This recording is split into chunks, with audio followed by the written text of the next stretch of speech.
Everybody, it's Ox Talks. I appreciate you guys tuning in to the show today. A gloomy day down here in Newport Beach, California. Came down, I got up this morning early. I did the workout, 6:15 a.m., got that done, hit the road, a couple client meetings here today, and going to take about a day and a half and just then just get a little rest and recovery, watch everything unfold here with this strike situation, the port strike, the economy. Just before I'm recording the show here, West Coast time, about noonish, 12:15. I do see that the stock market's under a little bit of pressure today. Oil, and I don't know, it must be because oil is up over 5%, right? So what is this going to mean at the pumps for all of us come the holiday? We're going to have to wait and see, but oil obviously is getting bid up because of the crisis over in Israel and in the Middle East. Okay, so that's another thing we got to now watch. That's going to be piled on everything else that's happening. But what I wanted to address today, and I appreciate you guys liking the videos, sharing the videos with people as much as you possibly can, and also subscribe to the channel if you're not subscribed. We are growing. But the topic I wanted to share with you just briefly for a few minutes today is, I haven't said it's forgotten, but one of the major casualties of this port shutdown, and it's yet to fully or even partially really materialize as of the second or third day of this strike. And what that is the burden that it places on the truckers that rely, a lot of those guys are 1099s, independent contractors, and they rely on, picking up the loads from the ports to basically, that's how they make their living, okay? So I wanted to share a story out of Marketplace that came out late yesterday. It says, in normal times, thousands of containers are unloaded from a particular ship at now closed U.S. seaports in Houston, Baltimore, and Virginia. We know it's beyond that as well. Each day, thousands of trucks and truck drivers pick up loads from ports and move them to warehouses and distribution centers so they may make their way to the customers, to the consumers, the end users.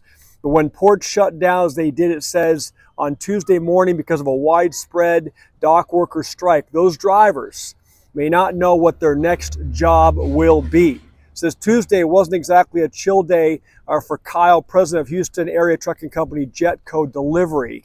When Marketplace caught up with him at around noon, he said he was trying to figure out if it was 5 o'clock somewhere yet, meaning he was feeling a lot of stress.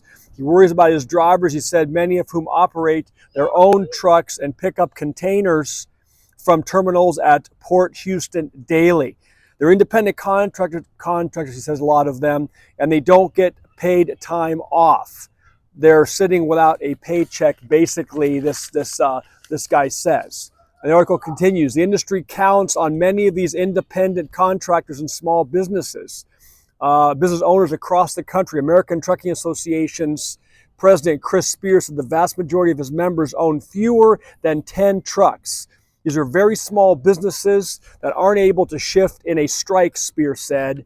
They're going to have to wait it out, and the longer it goes, those folks are going to be really hung out to dry. And look, right now the economy is not in a good place. People are relying on every dime. Many people around this country relying on every dime that they make just to pay their basic bills, just to pay their mortgage payment, their rent payment, their insurance, healthcare costs, childcare costs, and obviously put food on the table, right? It says the trucking industry, it operates off of very thin margins, said John Esparza, head of the Texas Trucking Association. So it definitely tests the mettle of a trucking industry. Trucking companies are adjusting. Story Conrad with Gulf States Trucking said the firm tried to bring in as many containers as it could ahead of the strike. So all these truckers were trying to get down there, these companies trying to load up and get their loads out before it was shut down. It says, and now we have been trying our best to reposition our drivers to handle vans and flatbeds just so that they're able to generate a paycheck, Conrad said. Jetco Delivery in Houston's making the most of the fact that a lot of trucks and trailers are parked. We're getting caught up or getting ahead really on maintenance, he said.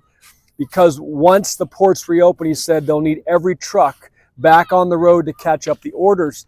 And, and that's the extent of the article. But the operative word is, when the ports open. And the real question is, guys, is we don't know when these ports are going to reopen. These truckers don't know when they're going to get their next job, when they're going to have their next load coming from these ports.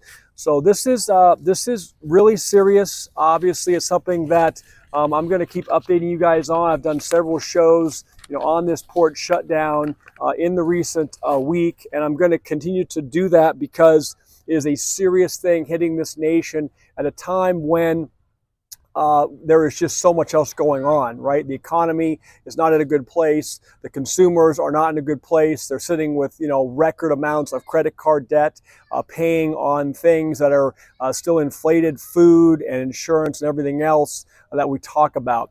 So let's watch how this unfolds. It's very interesting. There hasn't been a lot of news, and so 2 days could easily become 2 weeks, could become 2 months. I don't think that's fear porn necessarily or spreading doom and gloom. It's just a reality. And so not only do us as consumers have to prepare, and you're seeing what's happening across this country with people making the Costco runs to get their paper and the toilet paper and their water and all their foodstuffs topped off. And we're only at day 2, day 3 of this thing. All right. So what happens if it goes to 3 weeks, okay, or even longer coming into the holiday season?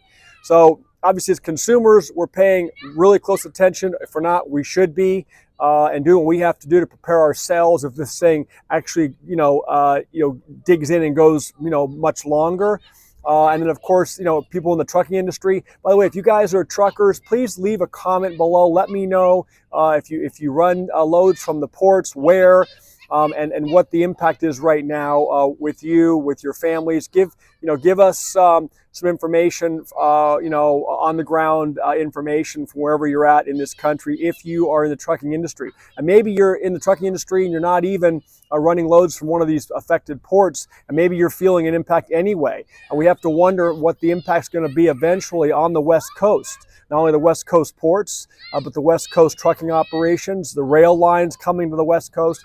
What are we going to see? If any of you guys are in this business, please let us know, weigh in. Love to hear from the truckers as well. You guys are the lifeblood of the economy. And for all of you guys who are right now suffering and looking for your next job, our prayers are with you and your families. And all we can do is hope that this strike gets resolved sooner than later. I have an uncomfortable feeling that might not be the case. I have no crystal ball. I certainly don't hope that's what happens. But you got to wonder if this is all kind of like by design now. Timing is very, very interesting. So oil's up. That means gas prices probably eventually will follow at a time when consumers are least able to stomach additional pain, right? Additional economic pain. I'll leave it there today. If I can get another video up this afternoon, I will. I've got some meetings I have to attend with some clients and got some events with some friends planned. But God bless everybody. Again, thank you for tuning in. Thanks for watching the show. Please subscribe to the channel, and I will talk to all of you very soon. Okay, bye.